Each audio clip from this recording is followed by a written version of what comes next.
नमस्कार। मैं राइटर आशुतोष पांडे और आशु बाबा एक बार फिर आपके सामने प्रस्तुत हूँ अपनी नई रचना लेकर। रचना का शीर्षक है घेरे ले बदरिया। मित्रों, आप लोगों ने विदेशिया के बारे में सुना होगा।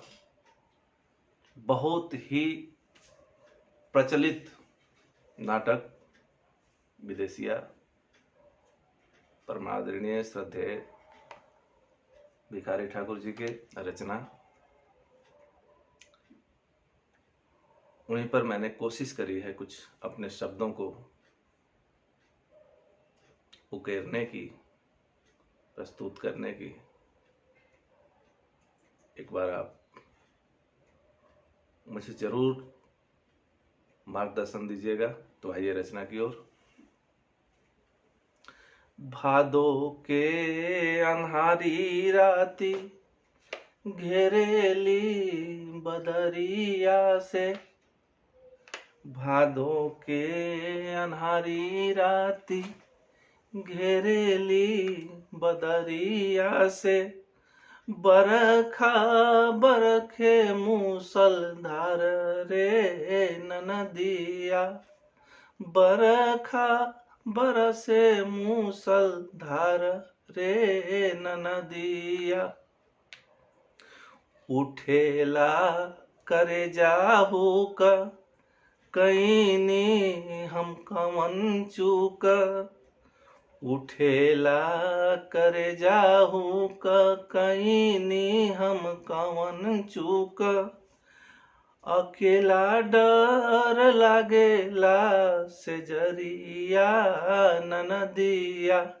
अकेला डर लागेला से जरिया ननदिया, पिया परदेसिया भेजावे नाही पतिया से, पिया परदेसिया भेजावे नाही पतिया से, जानी ना सहरिया के नाम हो ननदिया, जानी ना सहरिया के नाम हो ननदिया, चमके बिजुरिया गरजे बदरिया से, चमके बिजुरिया गरजे बदरिया से, आंगना जोर होई जाला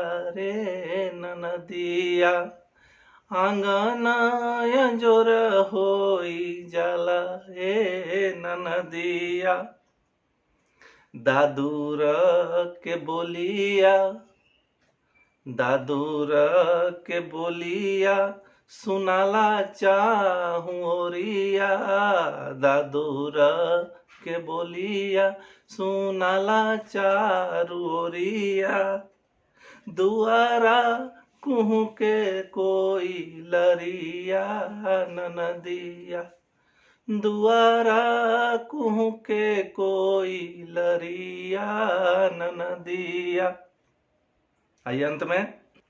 लिखे बाबा आशुतोष, लिखे बाबा आशुतोष दुखिया के बतिया से, लिखे बाबा आशुतोष दुखिया के बतिया से, पिया बिन जियल हराम हो ननदिया, पिया बिन जियल हराम हो ननदिया, भादो के अन्हारी राती घेरे ले बदरिया से, बरखा बरखे मूसलधार रे ननदिया, बरखा बरसे मूसलधार रे ननदिया।